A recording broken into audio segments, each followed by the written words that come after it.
มาตีกันแต่ละคนก็มีกินแต่ก็มีตีอันนี้มันจัดว่าที่มาขึ้นนะส่วนคนที่เก่านี่ไม่เสียว่าใจภาคที่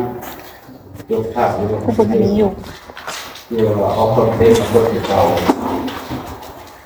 ดิถ่ายแล้วก็เป็นซ้อมมาเก็บไปส่วนมาโคตรศาสตร์ที่เป็นคนที่เก่านี่เขาเรียนเรื่องการระบบประสาทคนเรามีศูนย์กลางประสาทอยู่ที่สมองตัวสมองนี่เป็นมาศูนย์กลางประสาทเป็นผู้คุมทุกอย่าง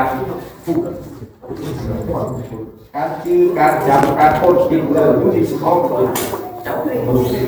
มันจะมีไงประสาทโตมาทุกส่วนของร่างกายสมองสร้างว่ากับบ้านเขาเอาขึ้นเองสมอง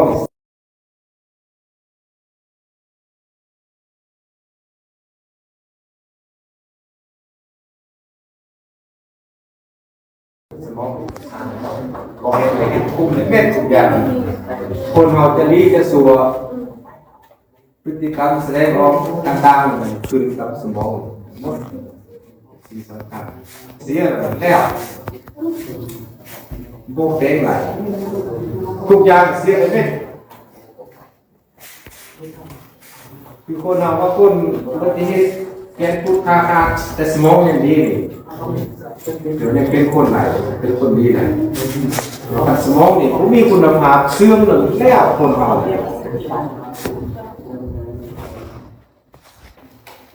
สมองไปเสื่อมไปเกย์กันแล้วคนเบอร์คนจ้าคนเบอร์คนเสียเซนก็เป็นตึงสมองคนเสียเซนกับสมองเสียจะกินเมื่อกินกะทิเยอะดีสมองแกโซ่เยอะเกย์ขึ้นสมองฟุ้งเม็ดสำคัญเป็นที่นี่ระบบกระดูกห่อเอาไว้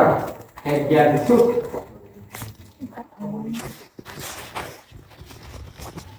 ลูกพ่อว่าลูกพวกมันจบยาทบยาโบราณทุกปีทำตัวเองเป็นล่าบางทีรถไฟตามเอาเสาไฟตามเอาคลองเทนแบบนี้เป็นเลยสมองเป็นรักษาอะไรหมดชุดสำคัญบางคนเนี่ยสำคัญบางคนเนี่ยสมองเสียสแล้วขึ้นมีความหมายมีเรื่องมีความหมาย